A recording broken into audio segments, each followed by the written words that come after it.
Hey YouTube, this is Corey from Team R4S. So I'm here to bring you my top 16 deck profile for my Goku Black list. A couple people have asked for it. It's called the Lotus Flower Bomb, by the way. Deck. So Trent, can you hand me my main deck box, please? Sure, I got you, fam.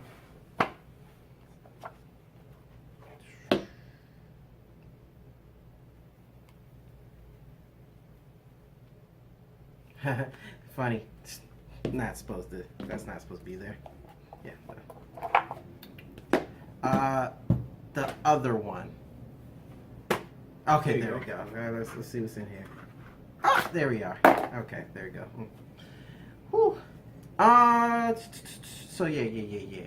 We got Goku Black here. It's the Lotus Flower Bomb. Deck. We'll get to the profile. All right. So obviously, we have Mr. Black himself, Mr. BBC himself. We have Zeno Button. We have Formage and Booze. If it ain't Boo, it ain't Blue. We have Senzu Bean. You know, it's good for farts and, you know, extended plays and things. We got Four Weezes Coercions, because, you know, when you need somebody to, you know, sit down and be humble, it's the perfect card to do that. We got that garbage card Objection. Roll the clip. We got 4 Unyielding Spirit Trunks, because, you know, you gotta, once again, extend your plays. You got Piccolos, 4 of them, because, duh. And, you can just ignore the ones that don't have winter stamps on them. I always do. You got 4 Gokus, because drawing cards is good. You got 3 Piccolos, because for all those different decks that want to keep 14 card hands, making them go down to 6 or die trying is just, it's quite a bit of satisfaction, actually. You got 4 Gohans. When they kill the Piccolo, because they're going to try hard. I mean, if they don't kill the Piccolo, obviously that's great. But if they do kill the Piccolo, make their efforts futile via this kid. You got 3 Kales, because why wouldn't you run Kale? She completely wrecks the early game. And, you know, she's back. You got Super Saiyan Gotenks, because, I mean, honestly, really, he's the best 5-drop in the game. Yeah, he's the best 5-drop in the game. You got Goku Black, because you're playing Goku Black. I mean, if you got 4 of them, why wouldn't you play him with him?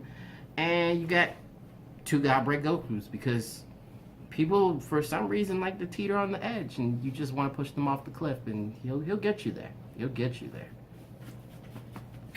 So, the deck is divided functionally into 2 things: support and finish.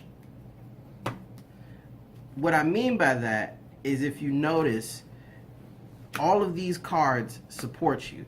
This kid will support you by giving you more cards to your hand. This kid will support you by allowing you to extend your plays. This card sets you up and supports you for your finisher. This card allows you to get to your finisher, supporting you.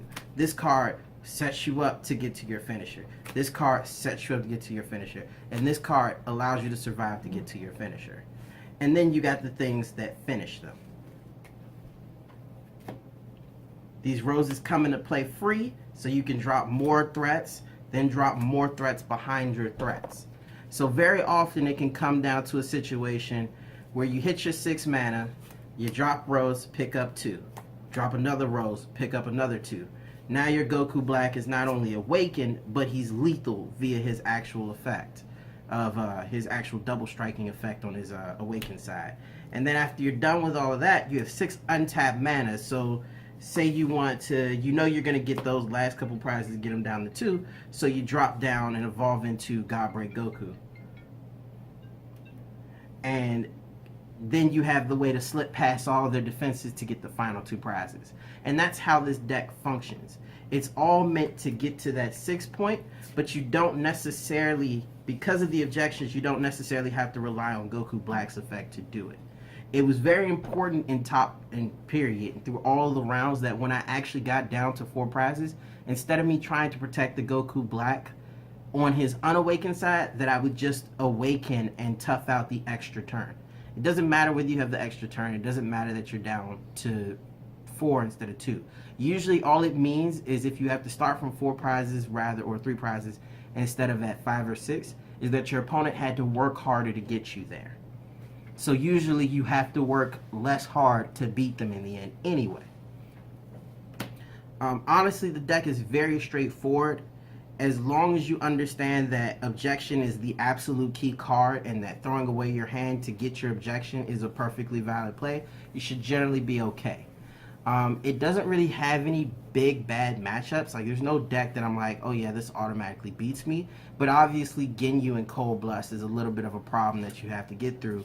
But fortunately, because you play this and because you play the actual leader, you can ramp over them and start dropping your threats early.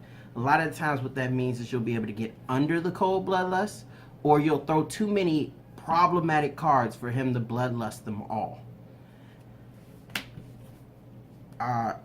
Other really key play card type things is when you drop Kale and you know you're going to have less than 6 cards in your hand and you attack with Kale to replenish your hand. That's very important for when you're dealing with, well, usually early game setup matchups. If you're dealing with things that want to drop little Brolys or, you know, anything that wants to set up, Kale is usually probably the biggest disruption that you could probably throw in the wrench. I mean, it's probably the biggest wrench you could throw in the what is it, the cogs?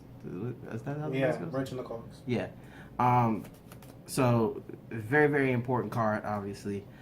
I mean, honestly, there's really not much else to talk about. So I guess that'll wrap it up.